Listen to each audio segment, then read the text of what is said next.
the intensity isn't the actual, like, the combat. That's what they see on TV, but it's planning, it's the thought. It's you and me sitting down with the team figuring out, like, here's our guy, and he's moving to here, and we want to hit him here. How do we do this? That level of intensity, constantly turning things around in your mind. I might be dressed like this, and then the process of putting on body armor and loading mags and putting, frag grenades, and, when you stepped out of that room, you were a different guy. That used to be my favorite part. Like when you identified a high-level Al-Qaeda guy or Taliban or ISIS, it wasn't the actual op, and killing the guy. It'd be sitting there in the operations center, watching him go inside his house and he's having dinner. And you're just like, enjoy your dinner, bro, because we're gonna see you in an hour. That was my favorite part, was just knowing, like, you're dead.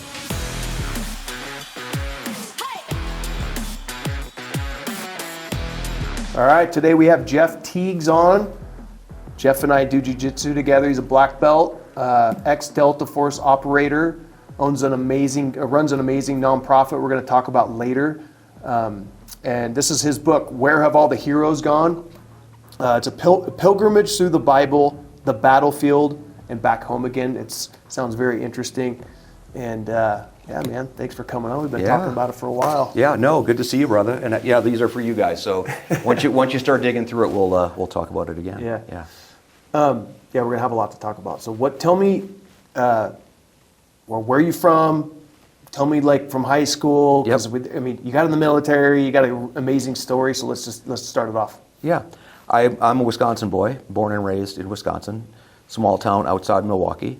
I went to private school, little Christian schools, the whole time at Wisconsin Lutheran Synod. So why that is important is because that really established my identity. You know what I mean? Like when we talk about the book and my experiences of the Bible, it's been just real to me since I was a little kid. You know what I mean? Like when some people begin to understand the Bible or Jesus or their faith walk, they have kind of these epiphanies or these moments, or this kind of thing. And it's just always been part of my life. So it's, I've had moments where it wasn't as important and I got lazy. When you have kids, things get restructured, like, oh, hey, maybe I need to tighten up here and there. But that faith walk has just always been something that was just very natural to me. Interesting. And then when I went to Wisconsin Lutheran High School, is where I went to high school at, and I competed in track and cross country and sports and student government, but I wasn't fast enough that colleges were asking for me. You know what I mean, kind of thing. And my understanding of how good you had to be to compete in D1 athletics was a little bit skewed, and for whatever reason, I really can't pinpoint why. I think I was just looking for adventure. I ended up joining the military just to see something exciting.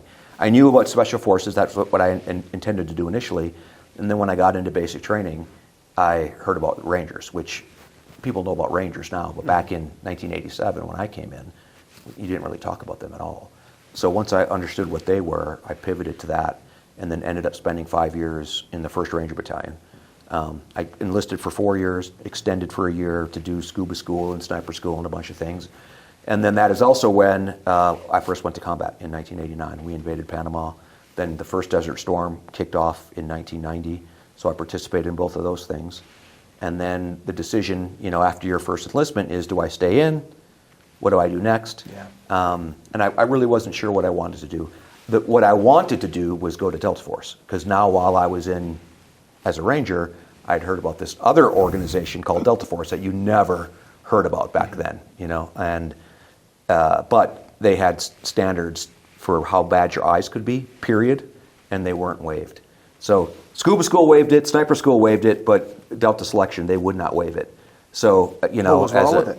What was wrong with your eyes? Just correctable. Like it had to be. I was like, I wore glasses, but they weren't. It was too bad. I think it was 1/300 or plus 300 or something. It's just a standard they had, and I thought for sure they'd bend on it, and they didn't. So I was an angry young man, couldn't have my way, and decided to get out.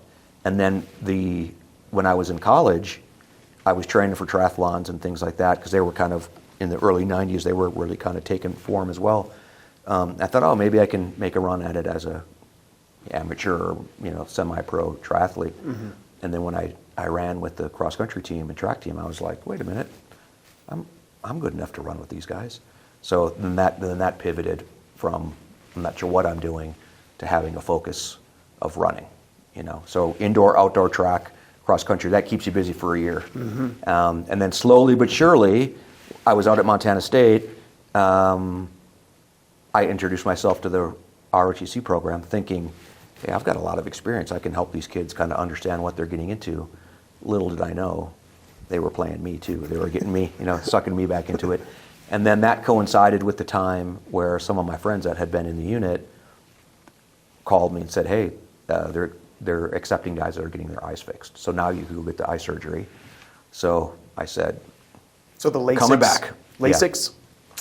I don't remember the difference between the two, the LASIK or PRK. Oh, but it was that. Yeah. So when that came out in the 90s. Yes. So now Nice. I could go get my eyes fixed, and I would be, physically worthy to give it a shot to go to selection.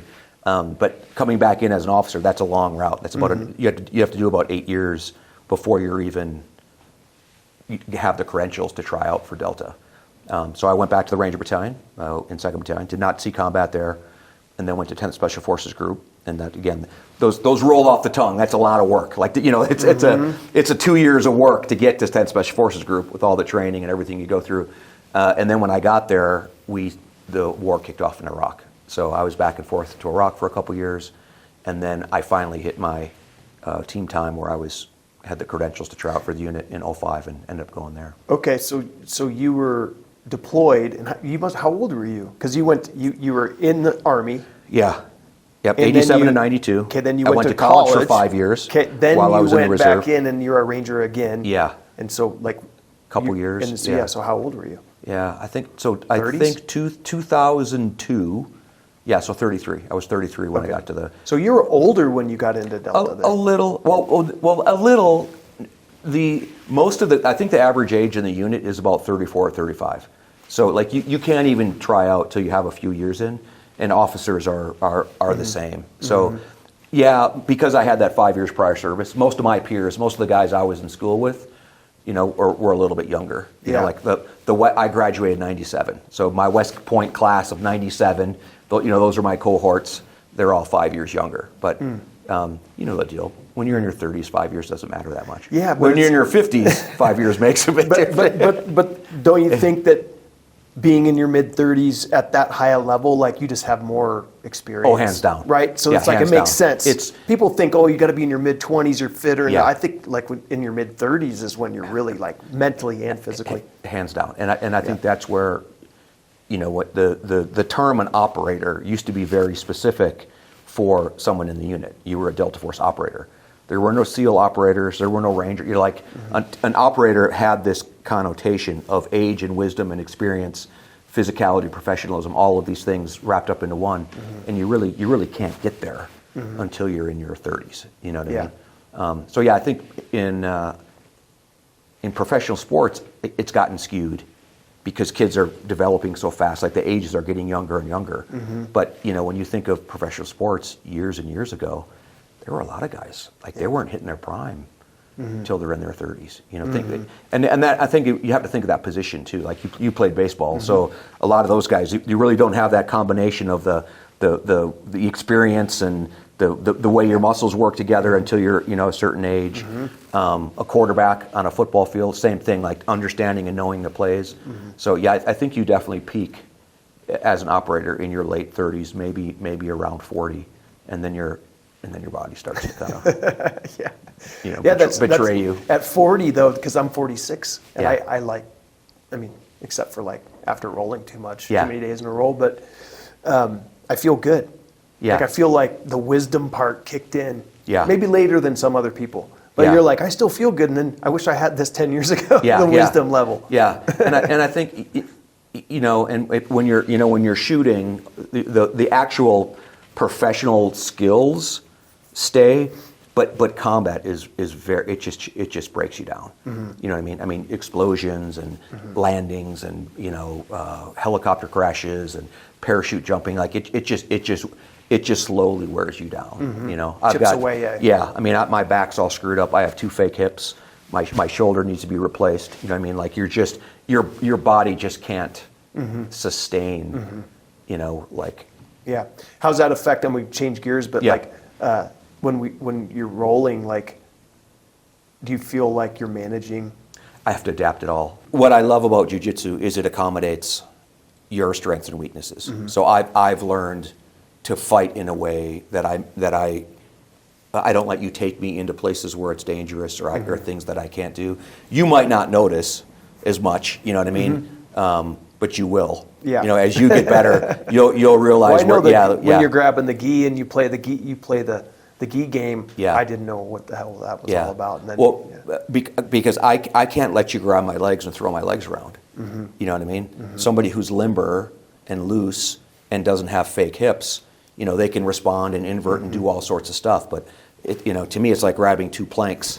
You know what I mean? And I can't. You know, so that's what I love about the sport. There are a few sports that you can just really accommodate your age and your limitations. Yeah. No, that's good. It's good. It's been fun rolling with you. All right. Cool. So let's get back on track on the time frame. There's a lot of. I'm going to go back a lot because no problem. you were in Fayetteville. Yeah.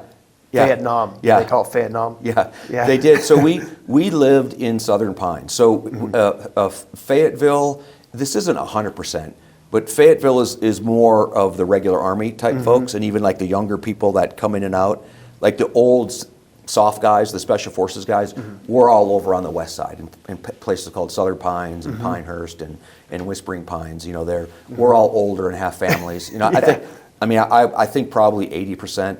Maybe 90% of operators are married. Very, very few of them are single. Almost all of us are married with kids. So it's a very different life. It's not the young ranger life. You know what I mean? Where none of us go out to the bars at night. You know what I mean? Like when work is done, you go home to the wife and kids. You know, it's a very different experience. What about the deployment? Isn't that super rigorous because you're just constantly moving? Yeah. Yes and no. I mean, I think during the height of Iraq and Afghanistan, conventional forces, they were deploying for a year plus. You know, so we would go in and out, and what we figured out was between 90 and 120 days, a guy can run hard, and we looked at this very closely on when did injuries happen. So when you first get on the ground, mistakes happen and injuries happen. You know, because again you're kind of getting that sixth sense, and then as you're there, around 100 to 120 days, guys start getting scuffed up again. So we can never really put our finger on exactly why. I mean, I think you can, but it doesn't take a rocket scientist to figure it out. It's like you just start cutting corners because you're tired and you're making mistakes. So we would deploy. I think the magic number was 110 days. So we would go for 110 days. You would come home. Sometimes it was 110 on, 110 off, and you would do that for a little while. And then where we were trying to get was 110 days on, 220 off. So we rotated a lot. I was back and forth to Iraq and Afghanistan a lot, but they were short and fast. Yeah. And you know, when we would deploy, the day we'd come in, we'd be on a target that night. And the day you went home, you would be handing off that target, you know. So that was what was weird too, I think, with soldiers that are having a hard time, especially special ops soldiers, kind of making this transition. You'd literally be on target, and then the later that day you're home. You know, I mean, it's trippy. Yeah, and trying to accommodate, and it just takes a while for your body. Yeah, how does it how is that transition? Like, that's got to trip you out. Like your wife, like like your family, you're just like, do you need to decompress for a week or two, and maybe just kind of like give me some time? I mean, all of that, and then I think for me, I found a way to almost like step outside of it and just like accept the weirdness of it. You know what I mean? Like when I'm home in Colorado or North Carolina, and I'm scanning for Al Qaeda. You know what I mean? I'm looking for IEDs in the road, and it's like I think society tells you there's something wrong with you when that happens. There's nothing wrong with you. Like, that's normal. Yes. Yeah. You know, you're coming from something super intense. So like when I would find myself, doing this, I could laugh at it. I could kind of step outside myself and be like, wow, that's weird, dude. Like, look where you are. You know what I mean? Just certain noises or certain smells where it would trigger you. Like, it never really bothered me. I could appreciate it for what it was. And I think some of that came from one, I started this when I was so young. I was 17 when I joined, and I went to combat at 19 or 20. So, there were certain things that settled in that. And then even the long distance sports like ultra running. We've talked about that. You've done some ultras. You can't be afraid of the pain. You can't be afraid of the discomfort. You have to just kind of understand and recognize it's a sensation I'm going to have to deal with, and it will pass. You know what I mean? Like, it doesn't last forever. And to me, that's how I looked at the combat stress. Is like it will pass. It doesn't last forever. So this self-awareness of going, this is just how a human reacts to this, and this just the way it is. Yeah, and quite honestly, it's almost, I miss aspects of it because it's just so real. Just like when like again when you're ultra running and you're out there, like, things taste different, things smell like you've got this animal part of you that's just you're trying to harness, but you know what I mean. So I think that's what people miss about war too, and even when you come home from war, like that transition to just kind of being a normal dude again. And I don't think a lot of guys enough guys talk about this honestly. Like, it's loss. Yeah. Like, I miss it. I miss that excitement. I mean, it was life and death. Yeah. Well, it's a form of, there's different forms of PTSD, but the loss is a form of PTSD in a way, right? Like, because we talk about it, most athletes don't recover, like really high level athletes. You don't hear about them because they're not famous, but there's thousands and thousands of them. Yeah. But they don't recover from that transition. Yeah. And it's like, we had somebody on the podcast about talking about how to educate kids on that. It's like, you got to be careful about being your own. This is not just your identity. Because if you don't understand that, then it could like break you if you don't have the skill set. But you're talking about the awareness that, like, you're aware of that loss, and you know that you feel that way, but you can relate to it and go, well, it's not, I'm going to work through it. Yeah. And so two things on that. One was when you played ball, how often did you dream about baseball? I mean, probably constantly, right? I mean, but no one tells you there's something wrong with you that you're dreaming about baseball. You know what I mean? But that's my point. Like, when you go to war, like, that you're not thinking about home. Like, you are like, it is a strategy. It's you're physically, emotionally, spiritually attached to this thing. Like, you're all in. So when you go home and you dream about war, why suddenly do we say it's a syndrome or it's a disorder? It's like, even I even asked, a young kid, like, hey, you played high school football. Do you still dream about it? What does that mean? You have a syndrome or a disorder? Like, I don't think people understand, like, the intensity of combat, and it isn't, the intensity isn't the actual, like, the combat. That's what they see on TV, but it's the planning, it's the thought. It's you and me sitting down with the team figuring out, like, here's our guy, and he's moving to here, and we want to hit him here.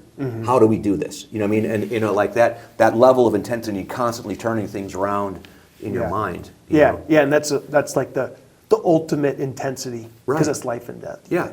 It'd be like, again, how many times does a World Series guy dream of the World Series? It's like, dude, I did the World Series like every day, 50 times. You know what I mean? So I think that's interesting that people don't talk about enough. And then same with that identity. And I think certainly we have guys in special ops, and certainly guys coming out of Delta that becomes their identity. But for me, my leadership style was never my rank. It was always like Jeff. You know what I mean? Like, this is my position. You understand and recognize I'm a lieutenant or a captain or a major, lieutenant colonel, like that. That comes with it. But that wasn't what my identity was. You know what I mean? Same with being a special forces guy or a ranger. It really wasn't. It never became my identity. It became part of me that I think I could put on and put off. And the same deal when you have a pro athlete where he's able to kind of keep that separation. This is just part of him. He puts this uniform on and he's that guy. He takes that uniform off and he's somebody else. I like to talk about that with jits. Yeah. I think one of the reasons I was talking about this I had this epiphany not just a few months ago. I think one of the reasons I like gi jiu-jitsu so much more than no gi is literally the ritual of putting on the gi. Like, when I put the gi on, and same thing, like when I put a black belt on, I look down and that's a damn black belt.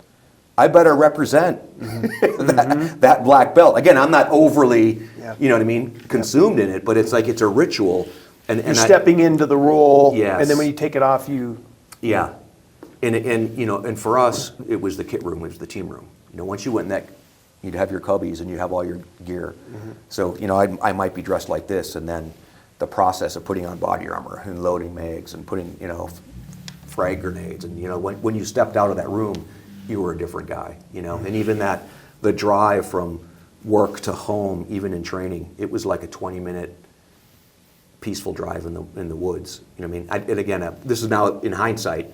I would turn off from being Jeff, the Delta Force operator, to Jeff, the dumb husband, or you know what I mean, or you know what I mean, you know, the dad, you know, who's now, you know, playing with his kids. So I mean, I think people just have to figure out how to make this. It's interesting to that you can shift, because you know I think that takes, I don't know what it takes. And that's the mental side. Like you can speak to this, that there's a ton of guys that were probably like super amazing athletes and or good at tactics or whatever, but like what separates the Delta from what everybody else is like the mental factor that right. It's the wisdom and applying it and the self-awareness that you're talking about, because you can't just live in that identity and you're going to get in trouble. Yeah. Right? So you have to shut it off and go compartmentalize it, and that most people probably can't do that. And I think that has to do with age too, right? Like when you're a 19-year-old Ranger or Marine or whatever you are, part of that identity is that what they've created, and that's part of your defense, right? Like you have to think you're invincible. Well, no one's invincible, and you have to come to that realization at some point, you know. And again, 10, 15 years of war will.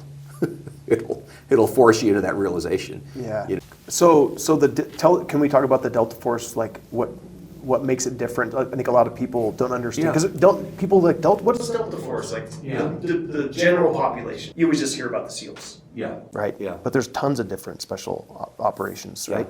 And so what's the selection process? And let's talk about how, let's say, SEALs compared to Delta Force. Yeah. So the Delta Force was specifically created to be the premier counterterrorism unit. So back in the 70s, when people were taking aircraft, you know, these Arab terrorists were hijacking aircraft and hijacking ships and boats. They hijacked the Olympics, the 72 Munich Olympics, you know. So what the United States had done up until that time, and I'm talking throughout our whole history, through, you know, Civil War, World War II, World War I, etc., we would put together these units. And it was an ad hoc unit, even for Vietnam. So you'd have this unit together, it would go do the mission, and then they would go home. Well, they were pretty successful because they were high-level guys and they could integrate quickly. But you know, we began to recognize and understand, hey, we need a group of people that this is all they do. You know, the Sante raid was one of those that they came. It was a famous raid in Vietnam where they put together this unit. And they trained to go hit a prisoner of war camp and to get the prisoners out. And a bunch of little things happened that don't go right. You know, same with Desert One, when the mission went in to bring our Iranian hostages back. Again, those were all ad hoc teams. So the recognition is, look, we need to build something where all these guys, they don't just come together and shake hands and more say, prepared. hey, yeah, like, you know, I know you're a good dude, I'm a good dude. We trained for 3 days, 5 weeks, and now we're on target. No, we live together, we get to know each other. So it really was built to be the premier counterterrorism unit. And that was kind of narrowly what it was that they did. As Iraq and Afghanistan kicked off, we recognized we were really good at, because of that counterterrorism was such a surgical precision thing, we were good at manhunting. And we were good at plucking individuals off the battlefield. So trying to find Saddam Hussein, trying to find all of his henchmen, you know, trying to find Osama bin Laden, trying to find high-level Taliban. So, the old way of doing that was you just bomb the crap out of everything. Or you figure out how the intelligence and operations all kind of work together, and you've got the speed and precision of a group like Delta Force. So that is largely what we set out to do. You know, all the big names that were caught, that was Delta Force, even though it doesn't necessarily. Yeah, you just don't hear it as much, right? But Yeah, and then I think, as the wars went on, we became more vocal because we needed more people, we needed more staff, and you could only create so many operators. So we needed to bring all these different enablers in. Even when I worked in Baghdad back in 05, 06, we had regular Army guys that had tanks and Bradleys because there were places in the city we couldn't get there other than in a tank. You know what I mean? So they'd take you in? Yeah, so we'd go in, the tanks would lead and do all this stuff for us, different helicopter units. So we started to expand really on who we had, and it became more of a task force. So it was a Delta Force-led task force. What about the tech side of things, like all the communications? Are these guys tactical as well, or could they be out there, or are they just more like engineer type people? So the when they're selecting these people, where are they selecting them? It's two different things. So anybody can try out to be what we call an operator, or it would be an assaulter. It's what people would think about. It's the guy with the rifle in the stack going in the door. So that's the base. What the unit exists to be is that assaulter. Again, when people think of SEAL Team 6, it's that assaulter or that operator. But right next to that guy or right behind that guy is a medic or a communication guy. So if you're not on the assaulter operator path, there are paths for all of these other enablers, and we do select guys specifically for those, and they'll train with us. So maybe he's not in the stack of 4 guys going in the door, but he's number 7 coming in as the medic or that kind of thing. So we have world-class enablers. We have the best mechanics, we have the best cooks, we have the best intel folks, we have the best pilots. You name it. We've got the best all there is. Gotcha. And we continue to iterate. Dogs became a big part of the way we fought, especially with suicide bombers and all these foreign fighters. A counter-terror unit, you're going in to rescue somebody. Well, we quickly learned there's no one to rescue. We're going in to kill that guy. So do I really have to see him this close? You know what I mean? Can I send in a dog? Can I drop the building on his head?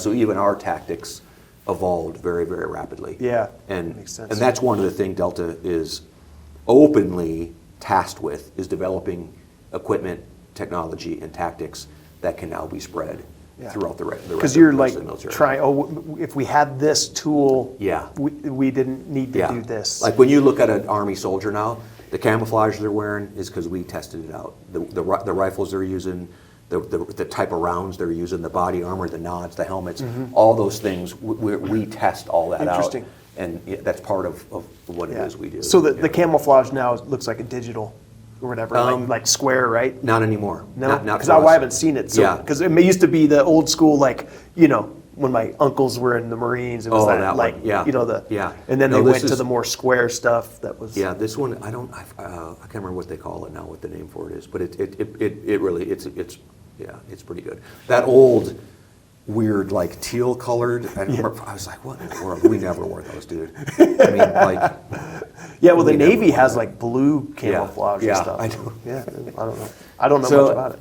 But. So that's largely what the unit is known as. And then because we're older, we are really trained to go all over the world and consult with embassies and other organizations and even other foreign armies on how to do stuff. So kind of like Green Beret style stuff? Yeah, exactly. So the very much a Green Beret mission like that. But specifically, once again, where we would delineate from the Green Berets is we would take who the SF guys were training, and then we would select another organization that was one level higher that we would kit out like ourselves. They become the counterterrorism unit or something like that. Oh yeah. In Iraq, I fought a lot with the Kurds. The Kurdish counterterrorism unit that they had there was really good, and it started with 10th Group. Even before the war, and then we ended up picking them up. I don't know, 04, 05. Yeah. So when did you get out again? In 15. Okay, Yeah. so it's 9 years these days isn't that long ago. I know it goes fast. So it was about a decade in the unit, and you're kind of in and out as an officer. I went off to grad school. I went to the Naval War College for grad school, and then when we were retiring, I took a job in Israel. It was a singleton job there, and Jules and my 2 boys, Aaron and Jonah, we were able to live in Jerusalem Oh, wow. for a couple years. Yeah. And, Is that where you did studies? Yeah. But you've been in studying the Bible your whole life? I've been studying all my whole life. And then in 2009, I was in Israel for about, I think, a 9-month rotation. So again, when I was talking about our combat rotations, it briefs well, right? 3 on, whatever. 3 on, 3 off, 3 on, 6 off. Well, it really didn't work that way. It'd be 3 on, 6 in another country, you know what I mean, that kind of thing. Yeah. So yeah, when I had an opportunity to live in Israel, I was living in Tel Aviv at the time, and I went and traveled to see some of these biblical sites, and people were telling me stuff, and I was just like, that doesn't make sense. Like that can't be right. There's got to be, there's more to this. And I started to kind of dig through, and there's just a whole, as you're reading the Bible now, that when you, next year, Ryan, when you get through it, there's all these other added stories that just, what part are you reading right now? Anything? Oh, I'm just going through the old, so like one chapter, several chapters of the Old Testament per day, and then one chapter of the New Testament. Yeah, what are you on? Do you remember? I'm in Acts. Okay. No, not Acts. At the end of Judges. Okay. Oh, yeah. But they do tell you about this is where this person died, and that's why it's called this, and it's like a significant place where basically someone got killed, basically. Yeah. And so those are the places they still and have those you can places. go to all those places. Yeah. You can go to where Samson's buried, but he's buried right next to his dad. Oh, okay, yeah. I can't think of what his dad's Yeah, I name just is. cleared through that. The Samson. What's Samson's dad? It starts with an O. Oh man. Onam, Yeah. something like that. Yeah. Ophah. Yeah, Like Oprah. yeah. Or Their tombs are right next to each other. You Yeah. can go visit. You can go visit their tombs. What about in the New Testament? Where are you at on there? Acts. Acts. Okay, so you blew through the Gospels already. Yeah, so Luke it's taken me through a certain path, but it's interesting. I didn't even plan on talking about this, but I didn't grow up in the church at all. Yeah. And it's funny how people think it is. Mm-hmm. It's nothing like I thought it was. Like I look at it, it's like a psychological book to me. Yeah. Like it'll get inside of you in a way. Yeah. Does that make sense? Yeah. And No, I from know the exactly what you mean. it's not like you read it and you're like, oh, there's all these stories, but it's like ancient wisdom that all these self-help books that are written now are. It's all in there. Yeah. Right? Exactly. But it's in there, written through a story. Yeah. So they can understand it because Yeah. they maybe didn't have the scientific verbiage Yeah. that they do now. The Yeah. psychology. So it's super interesting, and the more I read it, the more I'm like, whoa, this is changing me. Yeah. And giving me like Yeah. all this wisdom and experience through, and it's ancient. Right. Yeah. And that's what I challenge anybody. It's like, dude, these are ancient stories that need to be respected. Mm-hmm. And I don't remember if I mentioned it in the book. I think I do, because I wrote so many different iterations. I don't remember exactly what made it. But it's one of these ideas where, if someone's like, oh, I don't like the Bible, I don't believe in the Bible. Well, have you ever read it? No. Yeah. But we accept that. Like it's one of the very few things we accept. Like if I'd pick another book, hey, have you ever read The Color Purple? No, I hate The Color Purple. Yeah. Well, have you ever read it? No. Did you see the movie? No. Again, then you It's sound just ridiculous. because of all of the BS around it all, and it's so when I just threw that out and go, Right. I'm going to see what this is like. Yeah. Right. And then I like, okay, I want to go to church. I want to learn what this is all about. And you're like, whoa, this is amazing. Yeah. Because you see, in Judges too, like the fall of, it just everything that's happening today has been happening over and over in cycles and cycles and cycles since, and it shows in there. And you're like, oh my gosh, we're like in this part of our society that they were here, and it ain't good. Yeah. It's not going to turn out good. Yeah, exactly. Like it's going to cycle, and then it'll get better, and it'll get worse, and so, but it also gives you hope that it'll come back. Yeah. It'll, Well, dude, you Interesting. have a whole, you've got a so much more interesting ride. So I'm trying to think of something in particular. So Easter's coming up. So the one of the things is that the cover of the book has those 5 stones. So you read about David killing Goliath. Oh yeah, that was that was was at the beginning, yeah, and it's that so was hard. back in There's so Samuel. much information that, Yeah. but that was obviously one of the biggest stories. The fact that I've been reading the Bible since I was a little kid, I'm at this point now where I really stop at things that seem out of place or that I feel like I'm supposed to be understanding something different. And that was one of those. Is again, as you read it the first time, you're just kind of dismissive. It says David, when David tried on Saul's armor, none of that worked, and then he went down to the stream and he picked 5 smooth stones, put it in his bag, fitted one in his sling, and then he went out and confronted Goliath. Well, you read through that and you just think, okay, and you're on with the story. Well, on your 100th reading, you're like, why does God say 5 stones? Why does he mention 5 stones? Like, of all... Why? Arbitrary. Yeah, is he telling us something so that was one of those things that, that struck me. And if you read the Bible and other people, these are all lost traditions that people have talked about, well, there's a belief that Goliath had 4 brothers. So David felt like he was going to have to kill Goliath and then his 4 brothers, because they would all avenge him. So it's a cool story as is. A young boy with the stone kills a giant. It's even cooler than that. Yeah. He thought he was going to have to kill 5 giants that day. So that's what this journey is all these stories. And then even when you really begin to understand what all the Jewish law required, and then how Jesus came to fulfill all that law, it's just it's mind-boggling. It is. It is mind-boggling, and it's nothing like I expected. Yeah. And I'm just like, well, this is. I get up every day and I'm in this movie. Yeah. But dude, that makes my day, because that's what I tell people. I was like, dude, put the religion aside. Yeah. Just don't worry about the religion. Put the religion aside. like read this as a historical document. Read this as the Odyssey. Read this. Just read this as an ancient text and appreciate it for what it is. That's exactly it. Yeah. And then there's like, I don't know. I if someone asks me, oh, I don't believe in that because Christians are hypocrites, I go, I don't even really say I'm a Christian. Yeah. These are just kind of like, people say, oh, these are the laws of the universe. I'm like, okay, I just believe that because there are laws of the universe. These are the laws of the universe, basically, because it shows you if you don't follow the laws of the universe, really things go haywire. Yeah. And then you can relate it to your life and go, generational suffering. Yeah.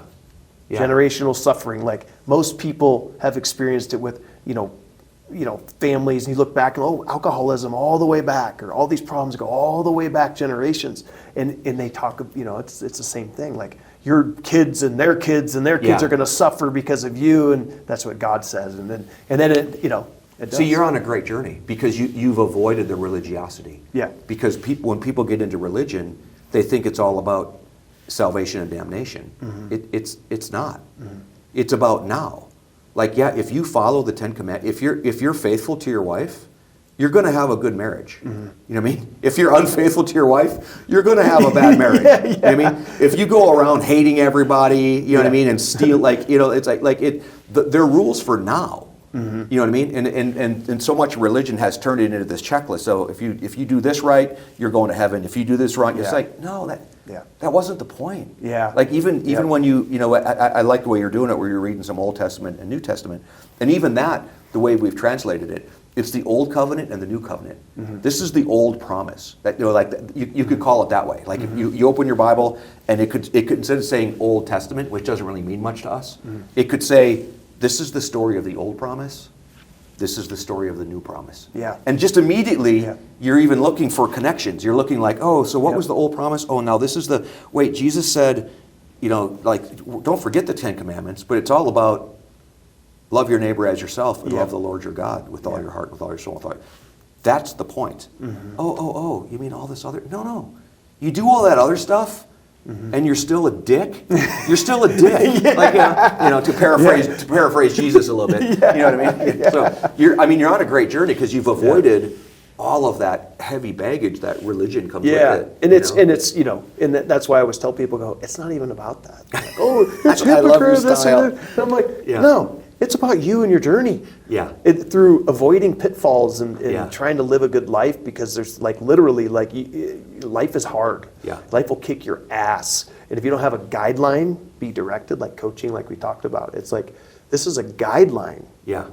That can keep you, Good for you, man. No, so it's interesting. This is going to be a great compliment to what you're reading because it'll take you from, your immediate appreciation of what you're reading, even to another level where you're like, oh, wait a minute. Okay, I'm looking forward to That's it. pretty neat. Yeah. Yeah. So cool. That was a little a sidetrack that like is super interesting that's been a game changer for me. But okay, let's talk about what you do now. Yeah. So again, it all leads to that, right? So I call myself a soldier. I am. You know what I mean? But I think that also means a protector and a defender. These types of things. And even before I ever put a uniform on, I just remember even being a kid, like hating bullies, and having to stick up for my little brother and stick up for my older sister. She's an older sister, but still guys that were, and just really not liking bullies, and finding it unfair and feeling a responsibility to be somebody who stands in that gap. You know what I mean? And I'm way bigger than I ever been. I was a small kid. It was never anything physical. I just felt that responsibility. So I think that was a natural progression through the military. Definitely developed it through the military. And then moving towards retirement was just looking for what to do next. So these skills that we had acquired with operations and intelligence, finding bad people to protect the vulnerable, was really like in my heart. The motto of Special Forces is free the oppressed, which is de oppresso liber is the Special Forces motto, Latin for free the oppressed. Delta Force's motto is oppressors beware. So like those two sides of the coin really became something that I didn't realize really sunk into my identity. And that's what Skull Games does now, which is the oppresso liber, like we free the oppressed. We identify these women and kids that are being sold online for sex, and we go after their traffickers. So the oppressors beware. So all of that is a transition from what I did before. Part of it is my responsibility that I still feel as a leader. Like I'm not wearing a uniform anymore. I don't have a green beret on, but I still feel like a Special Forces officer. I'm doing a mission that's Special Forces like, and I'm taking care of my people. So our staff is all veterans. We bring a lot of people in because just like we've been talking about taking off that uniform and who you are next, and these men and women that are losing their identities, to give them something to do. Even when they transition out of the military and they're making a ton of money on the outside, right? They're doing opposition research for some Fortune 100 company, but what are they doing? They're digging up dirt on some other CEO, or they're doing political opposition research. They're making a ton of money and they have a terrific skill, but it's not who they are. They're not protecting or defending anybody. Yeah. They're selling something, or they're smearing another company so they can sell something. So they also have that same desire that I have. So their mission, like your mission is their mission is to make money, maybe to support their family or whatever. But it's kind of like, it's misdirected, maybe where it could be directed. Like you're going after people who need to be. Yeah. So, you don't have. There's no like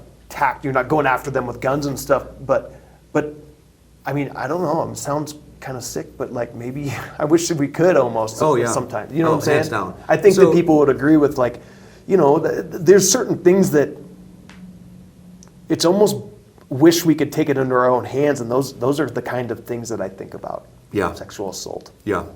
And that that's what I loved about the military. Like when you identified a high-level Al-Qaeda guy or Taliban or ISIS, that used to be my favorite part. It wasn't the actual op, and killing the guy. It'd be sitting there in the operations center and watching him go inside his house and he's having dinner. And you're just like, enjoy your dinner, bro, because we're going to see you in an hour. That was my favorite part, was just knowing like, you're dead, And wow. Well, we don't have that same style here. It's when you catch that trafficker, So when we identify who the trafficker is that has all these women for sale online, it's like, okay, bro, cops are coming for you. Like, enjoy your. And so you guys do the research? We do all the intel work. Do you have engineers? It's all open source. So what we have software intact. We use all the different software stuff out there, the facial recognition software that's out there, and all these other things. But really, most of it is just it's elbow grease. It's all the people that we train on how to do open source, because this crime has outward face advertising. So it's a girl for sale. Oh, so you go probably to- send like somebody in to. Nope, it's all, who will go in is the cop. So just like I've been talking about the SF, these host nation partners that we were supporting, a lot of times we were giving them the intel that they needed, and then they would go prosecute the target. Well, it's the same thing we're doing in the U.S. We're giving law enforcement the intel that they need, and now they go and arrest the guy and offer the woman So most of services. this is on online intel stuff. Yeah, it's all online. Yeah, everything we do. You have is online. employees? We have 5 employees right now, and then we've got a volunteer staff of a couple hundred. So we have about, of that couple hundred, there's about 20 that are like super dedicated, and then we're constantly putting identities to these girls. So you go to an escort site, girls are bought and sold for sex, 24 hours a day, 7 days a week, and we just start figuring out who they are because there's a picture of them, there's a way to contact them. And then we're looking for all sorts of indicators of force, fraud, and coercion. That's what makes something trafficking. You have prostitution and pimping. If there's an element of force, fraud, or coercion, now that becomes a trafficking charge. Gotcha. So we're looking for Like language and evidence. Okay. you So know. basically, it's like getting them on drug. I mean, I don't know how do they, giving them money and then making them work it off, like type. Yeah, thing. they won't even give them money. They'll just take it. They'll force them to work, and they'll take all the money. Just from like threatening their life. Yeah. It's physically coercive. So a trafficker usually has, and pimp and trafficker are synonymous. So a pimp will have a stable of 5 or 6 girls. So he'll physically abuse, emotionally, sexually abuse the girl until she just doesn't care anymore, and then he'll abuse the one next to her. Yeah. So that's the psychological Is the manipulation. programming. Yeah, they build relationships between the girls, and then they'll pit them against each other. So, if again, even for you have kids at home. If someone said, in all realism, hey man, I want you to go withdraw $500 from the bank right now, or I'm going to beat the hell out of your kid. Yeah. You'd be like, all right, no Yeah. problem. Here's the 500, and that just goes on and on and on.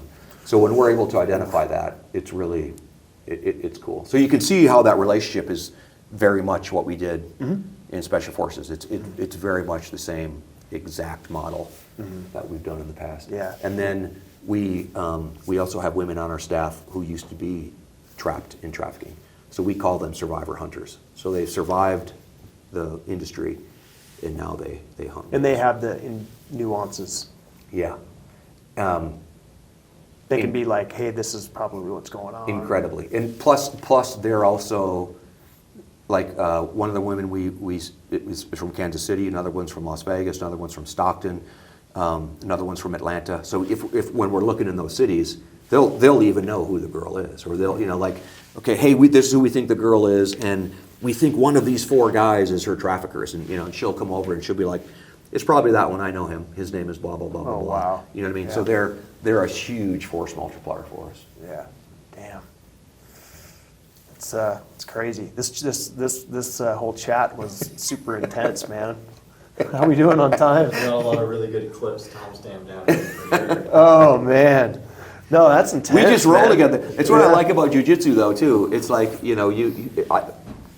really don't know much about each other. We just roll, and that I like that in a big way, and then I miss it. It's Yeah. like I don't want to know your political persuasion. I don't want to know if you're a Christian or is a Muslim or an atheist. Like I don't care. Like we're here to do jujitsu, But when you do get those opportunities to kind of talk with people and share stuff, I think that's it's why pretty- I like this medium yeah, so much, because you're rolling yeah. and you're just feeding off, Yeah. and then like I had no idea we were going to talk about, that you're going to bring these books in, and then Yeah. we're going to talk about, what your journey with these stories of the Bible, and that kind Yeah. of took us in. Well, this is kind of something interesting that I've been doing, Yeah, right? yeah, And, yeah. because there's probably some people out there like, oh, what, Bundy's religious now or something. I'm like, well, whatever. I mean, I tell you what, it's pretty interesting stuff. Yeah. I'll tell you that. And to me, again, this thread that goes through everything is, to survive in combat, you've got to see patterns and clues. You know what I mean? And you've got to understand things that aren't, you know what I mean? Like maybe I see over your shoulder, a light flicker in that room across the way, or somebody, you know what I mean? Like you have to notice stuff, and especially when it becomes a pattern, because now when you see a pattern, you can predict that pattern and be there. Yes. You know what I mean? It's anticipation. Yeah. Right. Experience, yes. anticipation. So that again, that's why part of why I wrote the book, and the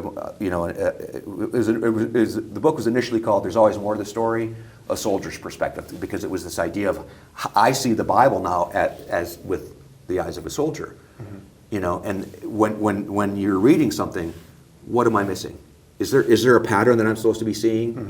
And to me, like you, it's still my faith tradition, but it's not about religion. It's not about anybody else. It's about this story, and what does it say to me, and what do the authors of that story? The fact that I believe God wrote that story through men is superfluous to.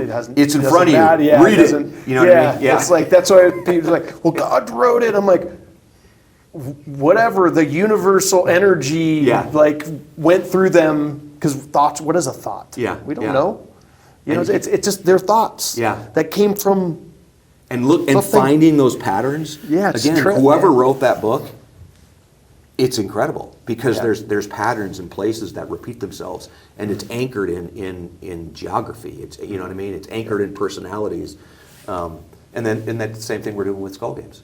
We're looking at ads, we're looking at social media stuff, and we're looking for clues on how people are connected. Yeah. Well, there's not many. You got a lot of experience to add.